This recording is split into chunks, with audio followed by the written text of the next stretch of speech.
Hello, welcome back to another story with me, Miss Ellis. Today's story, I actually can't believe I've not read it to you already because it is one of my all-time favourites. It is Edward the Emu. It's such a good story and so you're going to love it. So get yourself nice and comfortable. Let's begin. The author of this book is Sheena Knowles and it's illustrated by Rod Clement. Edward the Emu was sick of the zoo. There was nowhere to go. There was nothing to do. And compared to the seals that live right next door, well, being an emu was simply a bore. Oh, he looks fed up, doesn't he? Oh. So, that night, when the zookeeper went home to bed, Edward jumped from his pen and he laughed as he said, "The seals are best, anybody can tell, so tomorrow I'll just be a seal as well."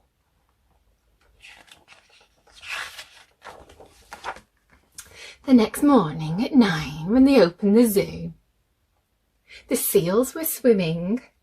Edward was too.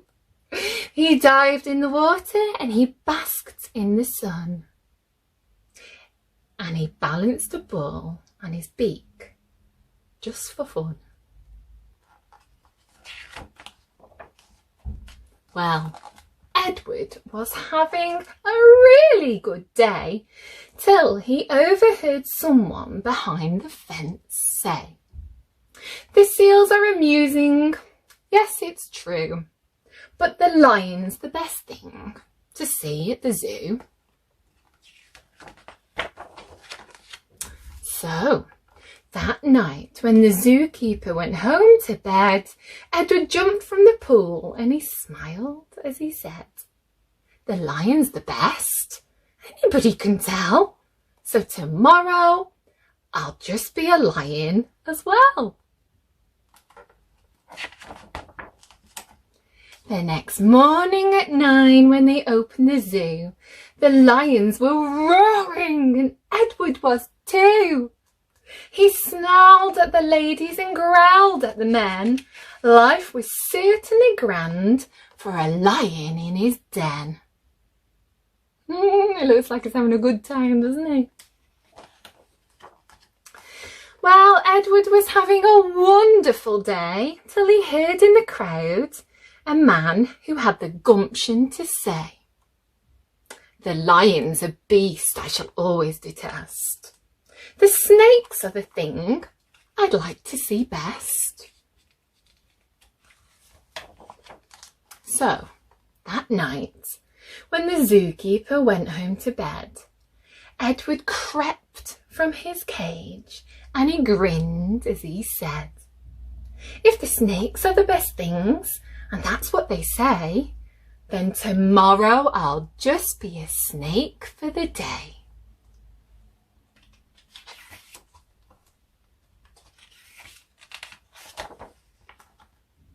The next morning at 9, when they opened the zoo, the snakes were hissing and Edward was too.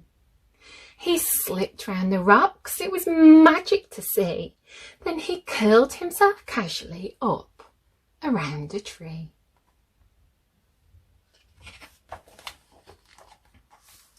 Well, Edward was warming up for the day when he overheard one of the visitors say, "The snakes are impressive.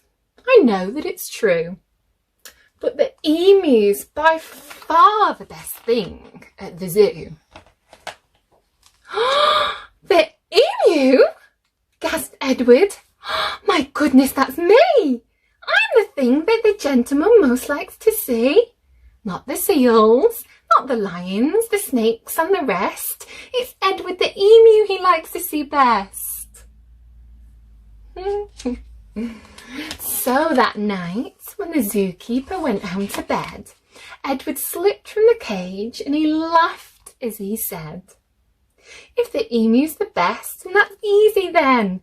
Tomorrow I'm Edward the emu again.